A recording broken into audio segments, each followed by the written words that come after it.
방송으로서의 자기 정체성 확립, 그 다음에 역할, 그 다음에 공영방송의 독립성 확보, 공정보도, 언론 자유를 위한 선도적인 역할, 양질의 문화 창달을 위한 노력, 그 다음에 공익을 위한 헌신을 국민들 앞에 가시적으로 보여야 되지 않느냐라는 생각을 하게 됩니다.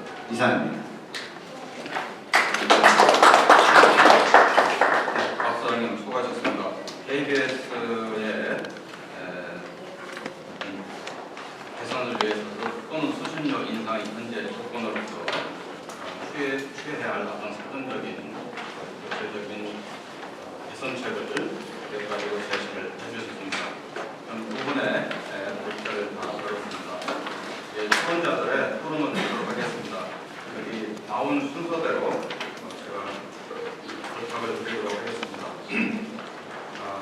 토론은 8분 이내로 개선해 주시고 발언이 미진하면 다음에 기회를 드리도록 하겠습니다. 먼저 김원경 민원연 사무처장님. 네, 안녕하세요. 저는 저희가 지금 민원연하고 전국언론노조하고 같이 공정선거 감시단을 꾸려서요. 선거보도 모니터를 2월 24일부터 시작을 했습니다. 그래서 최근에 2월 24일부터 지금까지의 모든 방송 보도를 좀 꼼꼼하게 모니터를 해왔는데요.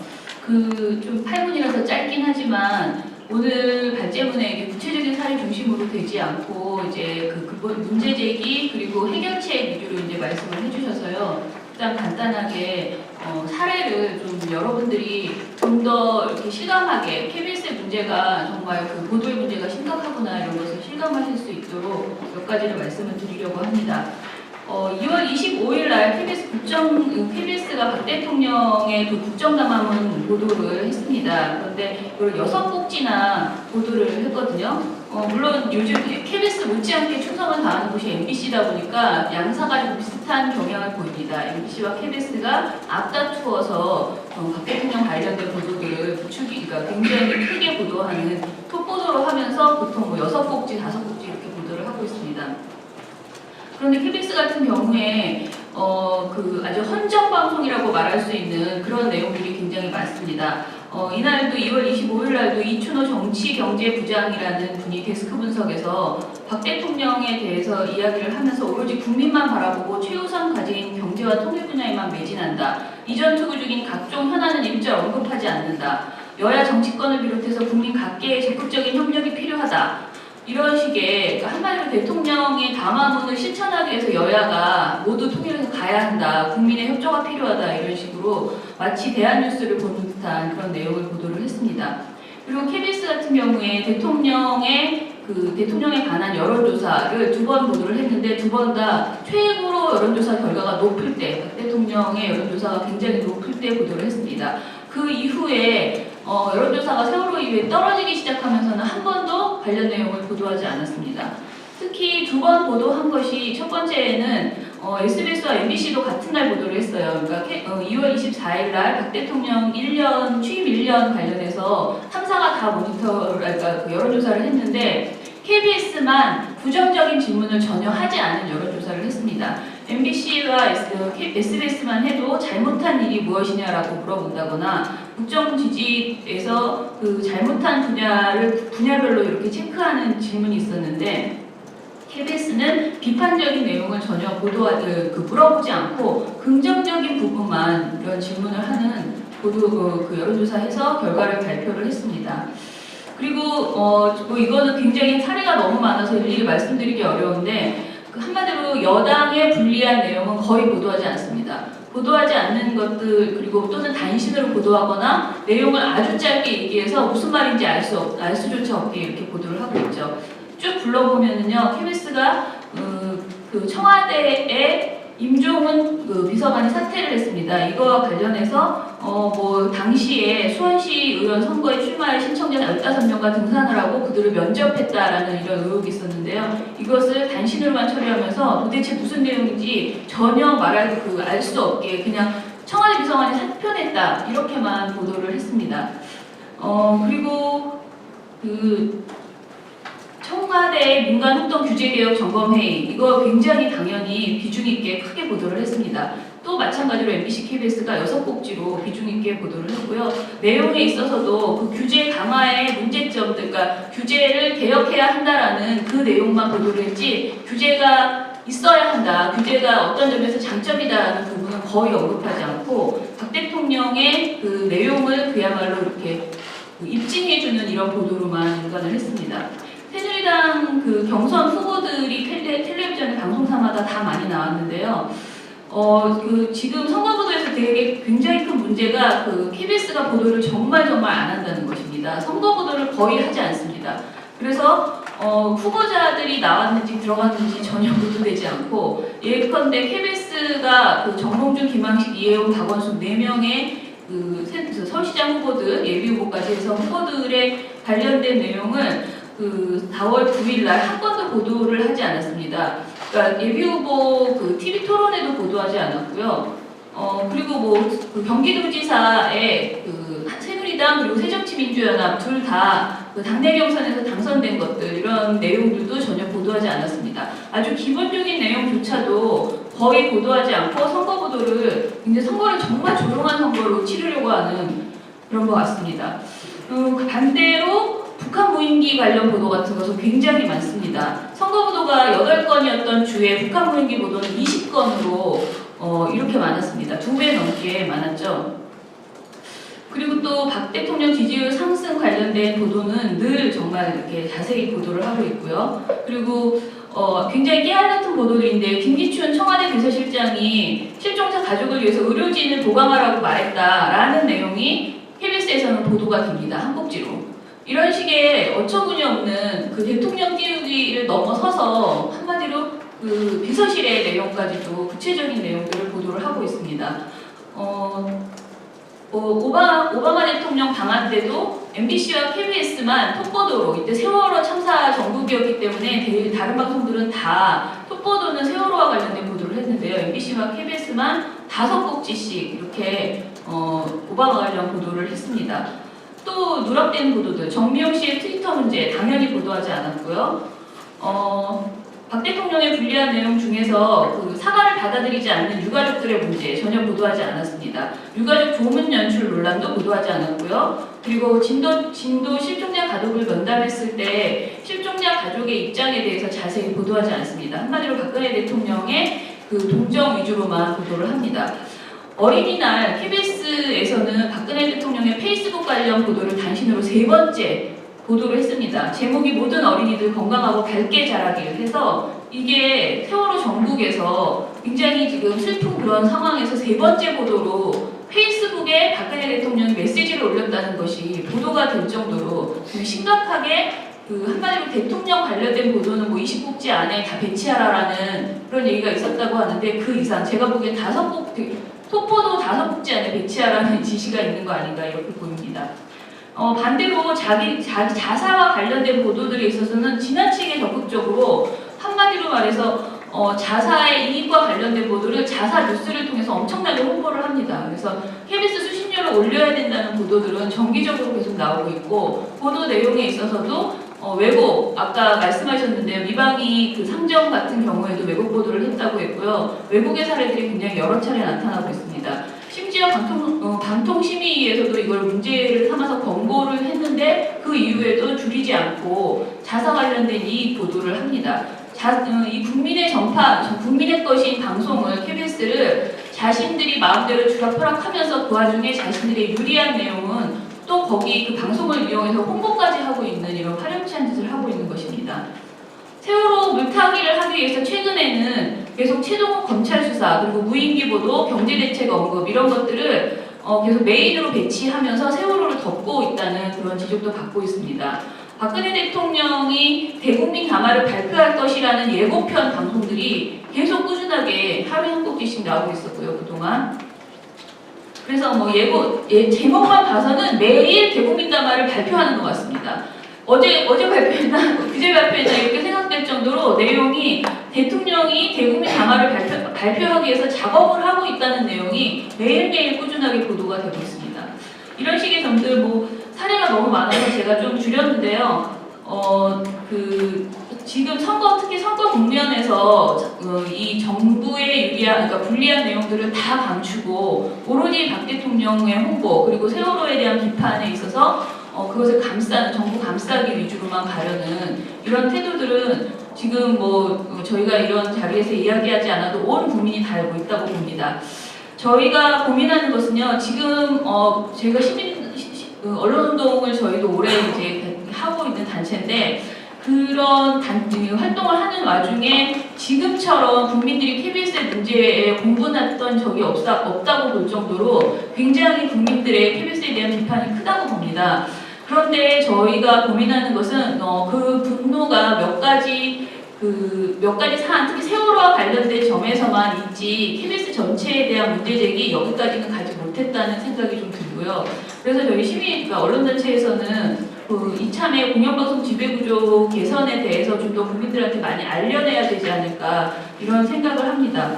당장 오늘 저희 언론노조, 언론연대, 민원연 등이 시청자 단체들이 KBS 앞에서 5시에 기자회견을 할 예정이고요. 지금까지도 계속 일일 거의 매일 기자회견을 하다시피 하면서 저희가 대응을 하고 있는데, 이런 기자회견 종류의 그런 대응도 계속 해나가야 되겠지만은, 국민들에게 KBS, MBC 사장이 어떻게 선임되고 있는지, 왜 사장만 되면 그렇게 대통령 바라기가 되는지, 이런 것들에게 구조적인 문제를 좀 더 많이 알려내야 되지 않을까. 그래서 국민들이 이 공영방송 지배구조 개선에 대해서 근본적으로 고쳐나가야 된다라는 것을 절감해야지 단순히 기란형 아웃 이런 식의 이슈로만 가지는 않아야 된다, 그런 생각을 하고 있습니다. 그리고 이제 그런 법제도 개선을 위해서는 국회가 반드시 할 일이 큰데요. 지금 이제 국회 그리고 정치권 자체에 대한 그런 걱정들이 굉장히 많잖아요.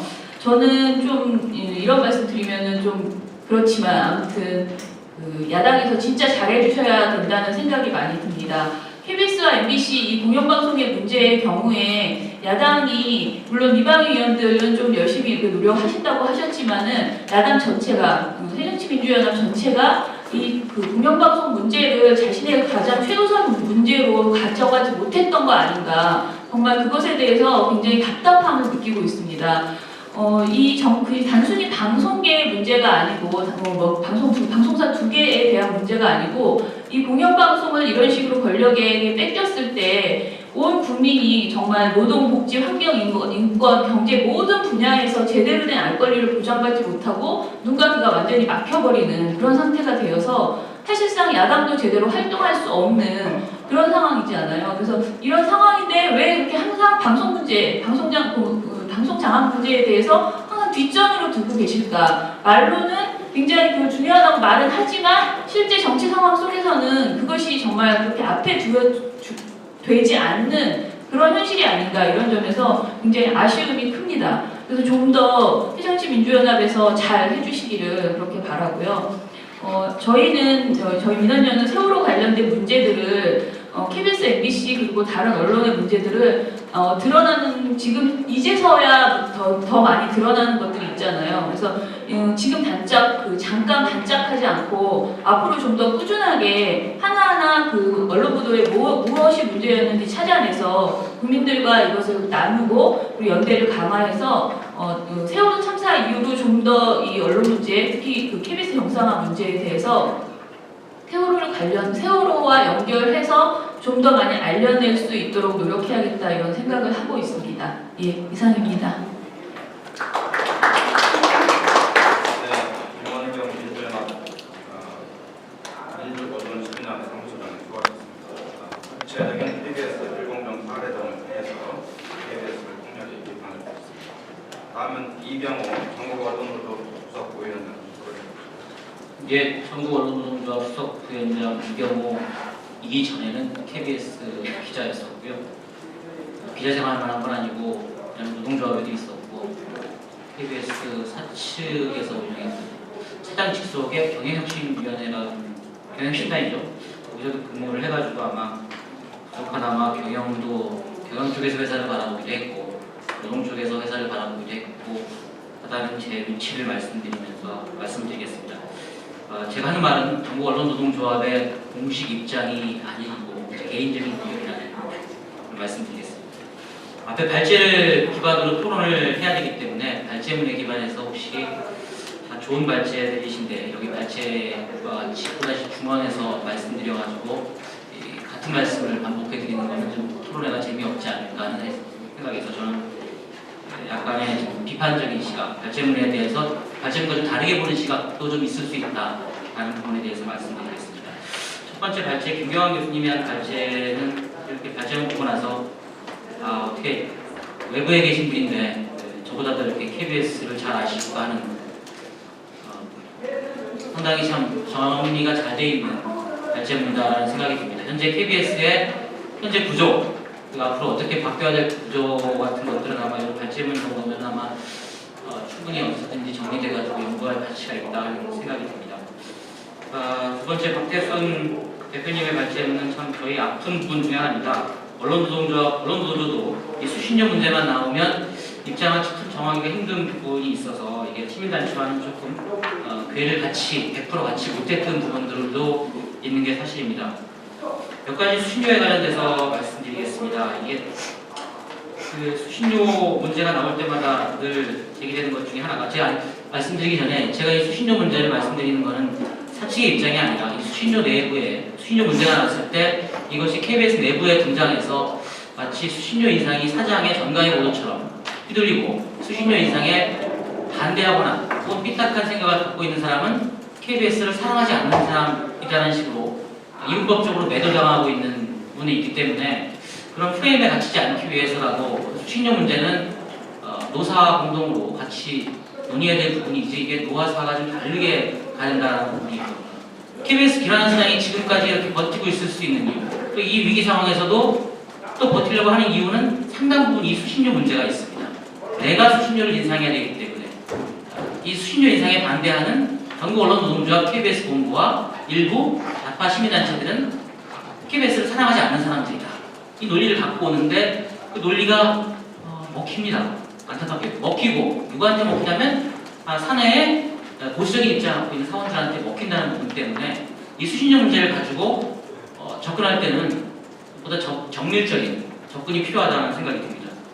그 수신료 여론조사, 국민에게 여론조사를 보았더니 수신료는 73%가 반대한다는 얘기는 상당히 반대 의견이 적어서 놀랐습니다.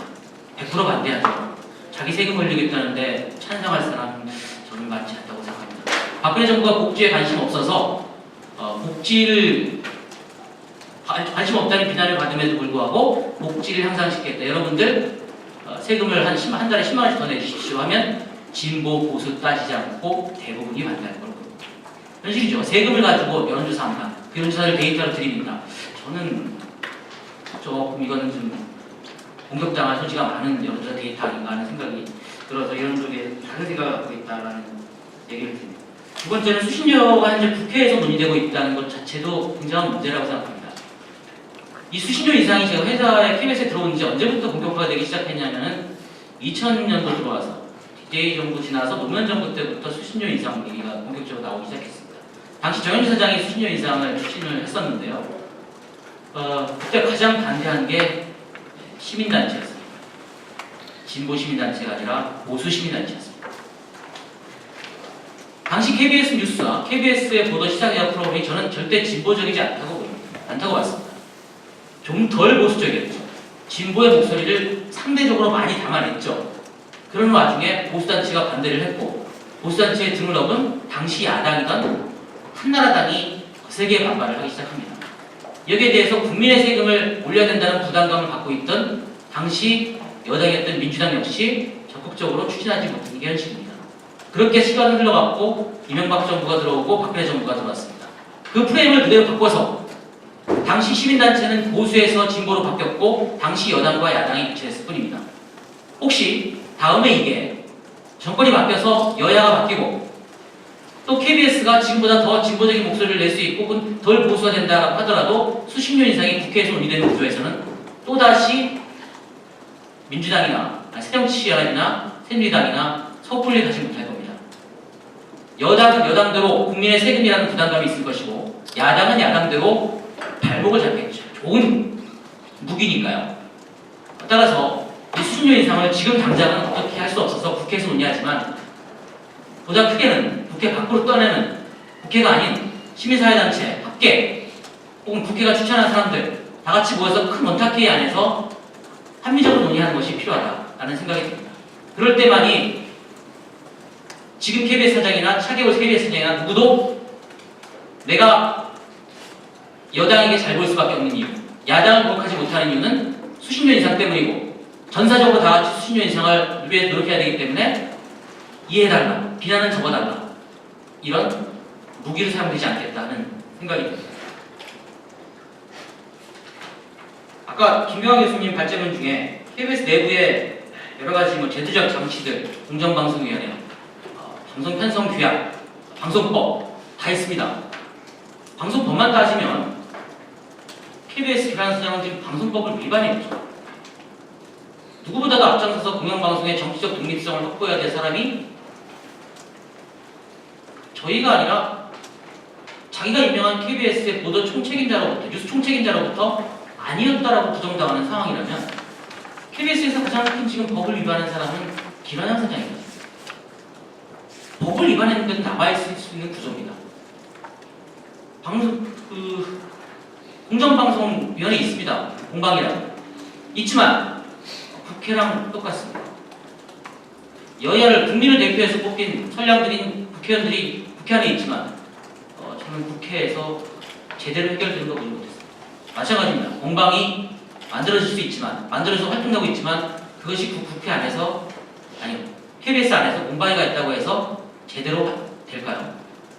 그럼 규약을 만드는 것, 규정을 만드는 것이 중요한 게 아니라 규약을 위반했을 때, 규정을 위반했을 때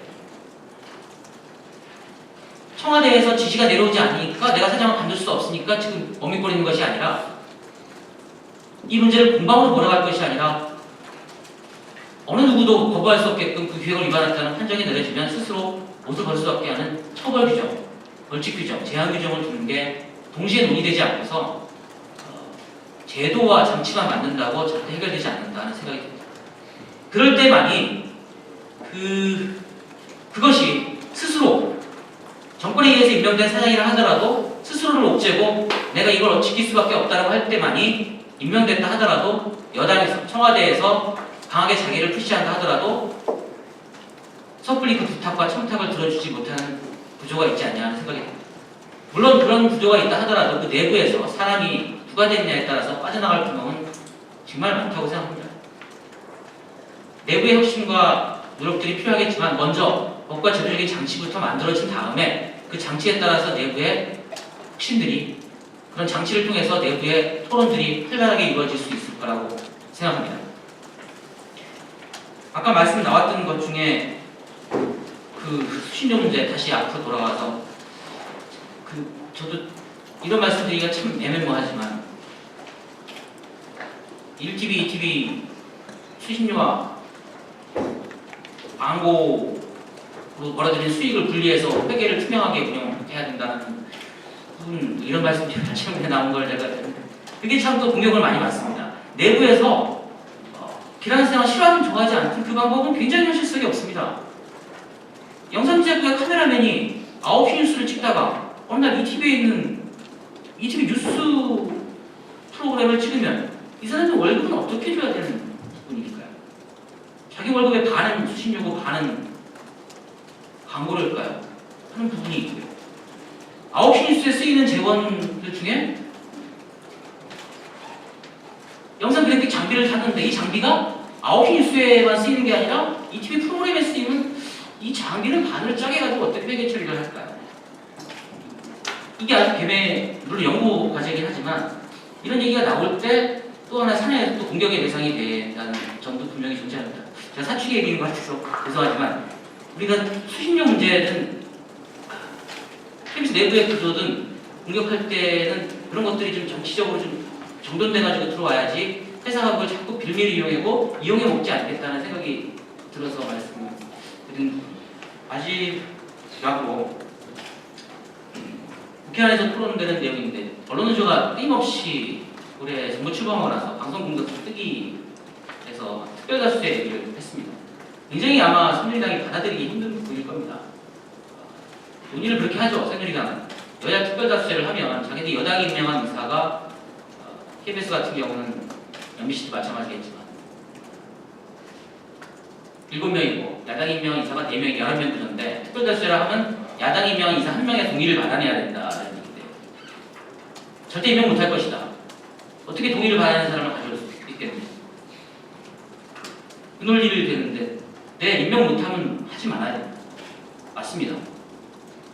야당 1명의 동의를 받지 못하는 사장이라면 없는 게 낫죠.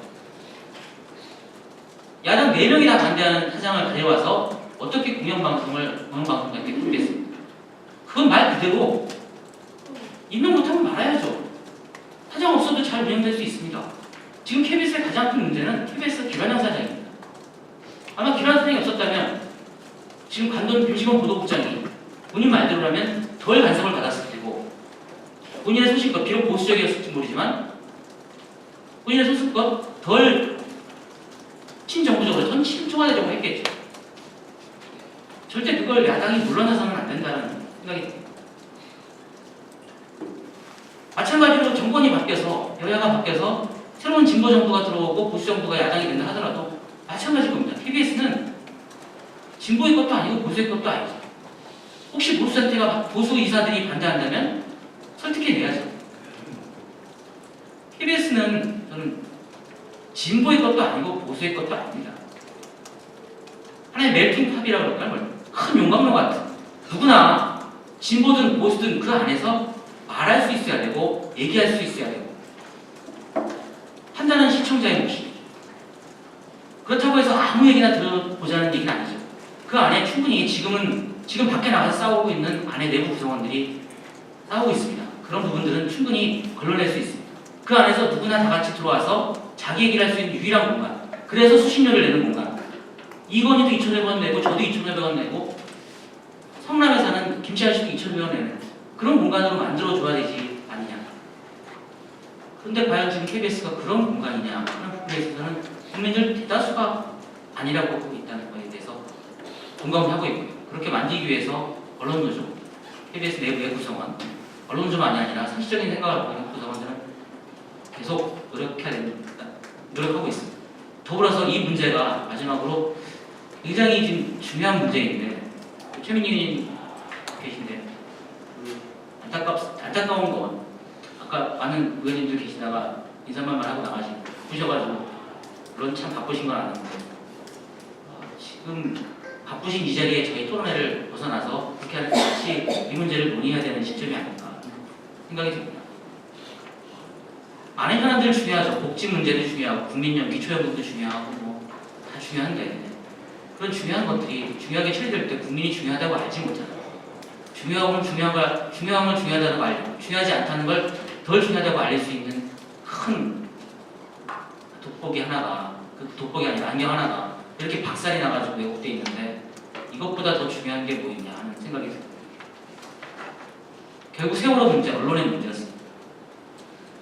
청해진의 문제일 수도 있고 해경의 문제일 수도 있지만 언론이 제대로 보도했습니다. 모든 문제 언론의 문제로 비춰집니다. 아무리 벌어져도 그걸 전달해 줄 수 있는 사람이 없다. 그렇다면 이 부분보다 중요한 부분이 없다면 이 부분에 대해서는 당에서 전국 언론노조가 야당과 같이 해서 손을 벌려서 같이 가지는 않습니다. 야당은 야당대로 국회 안에서 제 역할을 해주시길 바라고 이 문제는 그 어느 때보다도 신중하게 받아주셨으면 한다는 생각이 듭니다. 이상입니다. 네, 수고하셨습니다. 수신료 문제가 좀 더 정치하게 제기되어야 된다는 말씀을 일단 김재영 충남대 교수님 토론해 보시죠. 예, 저도 수신료 문제 중심으로 말씀드리겠습니다. 2003년, 2007년, 2010년 그리고 지금 이렇게 4번 수신료 인상 국면이 있었습니다. 저는 2003년에 수신료 인상 찬성하는 발표를 한 적이 있었고요. 2010년에는 수신료 인상에 대해 반대하는 발표를 한 적이 있었습니다. 아마 여기 계신 분들은 다 그 수신료 인상, 수신료 현실화에 대해서 누구보다도 이렇게 적극적으로 찬성하시는 분으로 알고 있습니다. 그럼에도 불구하고 이렇게 이 어떤 정부 때 이 문제가 불거지냐에 따라서 이렇게 입장이 달라질 수 있고 논란이 되고 그리고 결국은 실패하고 법안이 이랬던 문제는 저는 늘 이 핵심은 공정성 문제라고 생각을 했어요. 근데 그게 저는 개인적으로 온당한 그 시비거리는 아니라고 생각합니다. 저는 지금 좀 전에 이경호 부위원장님 말씀하신 거하고는 좀 다른데요, 생각에. 저는 공영방송이 존재하는 이유는 그 어느 매체도 그 역할을 못하죠. 공영방송이 하고 있는 사회적 커뮤니케이션을 전담하는 그런 역할을 못하기 때문에 그런 역할을 하는 이 국민들이 준조세를 걷어서 이제 수신료로 이 공영방송 제도를 운영하는 거고 그렇기 때문에 공영방송은 빅보이스를 굳이 이 대변해줄 필요는 없습니다. 소수 목소리, 사회적 약자 이분들을 대변해야 되고 그래서 정상적인 공영방송이라면 불공정해 보여야 됩니다. 그게 사회의 여론 내 균형을 맞출 수 있고 그게 궁극적으로는 큰 여론 환경의 공정성을 만드는 그렇게 생각합니다. 그래서 저는 정상적인 자본주의 사회에서 정상적인 공영방송은 다소 진보적일 수밖에 없다고 생각합니다. 그런데 우리 사회에서 공정성 논의는 항상 기계적 형평성에 치우쳐서 얘기가 됐어요. 그렇기 때문에 지금 들어오시는 참여정부 때만큼 KBS가 신뢰도나 여러 가지 지표상으로 공영방송답게 기능한 적은 없었다고 생각을 함에도 불구하고 이 공정성은 이경호 부위원장님하고도 저하고도 좀 생각이 다르듯이 사람마다 다를 수 있기 때문에 저는 솔직히 이 공정성 문제 가지고 이런 식으로 계속 시비거리가 되면 정말 수신료 인상은 요원한 일이 되겠다는 생각을 했어요. 그래서 2010년에 수신료 인상 이것도 공영방송이 제대로 돼야지 이 인상이 되는 거지 이런 식으로 생각을 했다가 최근까지는 정말 자포자기하는 심정으로 차라리 이렇게 된 마당에 그냥 인상돼버리는 게 낫겠구나. 아까 이경호 위원장도 그런 말씀하신 것 같은데 이 정권이 10년, 20년 가는 것도 아닐 테고 그래서 이런 생각을 하고 있었습니다. 그런데 최근에 세월호 관련된 이 문제가 생기면서 굉장히 많이 반성이 됐어요. 그렇게 느슨하게 생각한 거에 대해서. 저는 수신료 인상은 고사하고 저는 공영방송이라는 이 굉장히 번거로운 제도 아닙니까? 이런 제도를 더 이상 우리 사회가 유지할 필요가 있을까라는 생각도 한편으로 합니다. 이번 세월호 참사에서 나타났듯이 공영방송이 하는 역할 아니면 공영방송이 아니라 어느 이 방송의 총합, 방송 전체가 하는 역할보다 소셜미디어의 힘이 큰 것 같아요. 사람들이 다 1인 미디어가 됐기 때문에 그들의 집합적 힘이 많은 진실을 들춰내고 많은 사각지대 문제들을 들춰내고 관료가 이번 정부의 관료들이 특별 문제였겠습니까? 소셜미디어 이전 관료들도 똑같은 문제였겠지만 이번에는 국민 모두가 다 무장을 한 거죠. 카메라를 갖고 있고 마이크를 갖고 있고 그렇기 때문에 그들의 힘으로 낱낱이 세세하게 기성 언론이 조명하지 못하는 부분들을 들춰낼 수 있었고 차라리 이렇게 놀라운 공영방송을 유지할 필요가 있을까? 사회적 비용을 들여서 같이 가면 그런 생각이 한편으로 들었고요. 따져보면 공영방송은 굉장히 번거로운 제도입니다. 그리고 우리가 다시 한번 생각해보면 이 공영방송을 왜 만들었을까? 이런 방송사라든가 어떤 기업이나 자본주의에서는 운영할 수 있는 거는 기업 아니면 국가일 텐데 둘 중에 하나인데 이 둘의 재원을 의존하면은 사회적 커뮤니케이션 원래 수행해야 할 그 역할을 다하기 힘들다는 문제가 발생하죠. 그래서 권력에서 자유롭게 시민을 대변해서 언론 활동을 할 수 있는 그런 기구, 그런 운영 형태는 없을까? 이런 고육지책에서 나온 게 공영방송이라는 제도입니다. 그리고 그래서 수신료는 공영방송을 운영하는 현실적인 이 재원이라는 그런 현실적 필요도 있지만 사실은 정치 권력과 자본 권력에서 독립해서 방송 활동을 하도록 하는 언론 자유를 실현해야 한다는 그런 전체 조건을 기반으로 하고 있어요. 그런데 이번에 들어가는 일이 결정타죠. 이거는 논란이 있을 수밖에 없는 프로그램에 대한 사안에 따라 이 시각에 따라 다룰 수 있는 그런 공정성 논의가 아니라 이거는 정치 권력 2000년대 들어오면서부터 정치 권력이 언론을 장악한다, 방송을 장악한다 이런 거는 이미 구시대 유물로 취급됐던 게 MB 때부터 다시 들어오더니 지금은 그런 심증 하나하나가 다 물증으로 나타난 거 아닙니까? 입증된 거고.